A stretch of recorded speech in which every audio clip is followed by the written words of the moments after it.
Gĩcunjĩ kĩa 142 gĩa gatiba ya bũrũri nĩgĩkoragwo gĩtarĩirie na njĩra ndikĩru ihinda rĩrĩa president angĩtungata gĩturwa-inĩ gĩkĩ arĩ itĩna rĩa mĩaka 10 tu.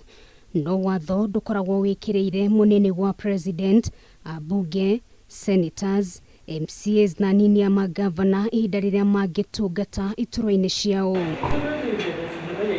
Ũndũ ũyũ nĩguo ũtũmĩte ũmwe wa Kenya tamani ihoya mbunge-inĩ akĩenda icunjĩ ithatũ cia gatiba ciĩkĩrwo mogarũrũku na arĩa marerũgamaga iturwa ici matigetĩkĩragio gũkĩragia mĩaka 10 ũtungata-inĩ wacio.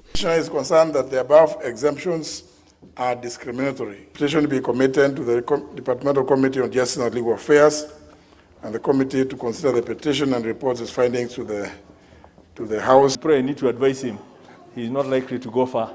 Ona kũrĩ ũguo nĩ ũndũ wonekete gũtũngio regani na njĩra nene nĩ ambunge amwe makĩenda ihoya rĩrĩ rĩteanĩrio. I think the committee should be spared from this kind of petitions that they have more work to be able to look into that are more productive to this country. Those few remarks I reject it.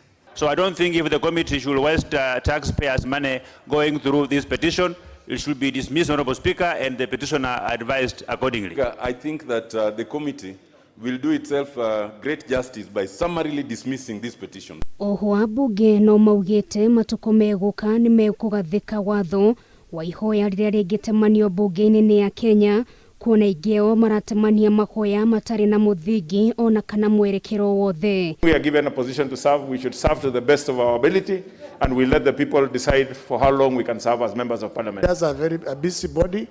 Performance on elected positions, especially member of National Assembly and Senate, it's based on your performance, not because of the time that you've served. Ideneri wa bunge maugĩte nĩ megũthagathaga mũbango wa kweheria watho ũrĩa ũhingĩrĩirie magavana gũtungata kwa ihinda rĩa makĩria ma mĩaka 10 na mũndũ etĩkĩrio kũrũgama na gũtungata maita marĩa kwenda. Most governors who are doing their last term, they have gone rogue, Mr. Speaker.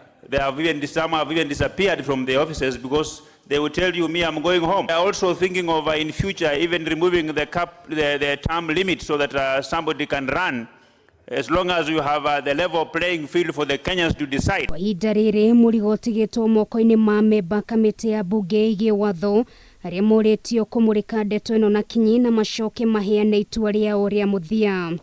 Ngĩribotera Kameme TV, rĩtwa rĩakwa nĩ Nũngari wa Kamau.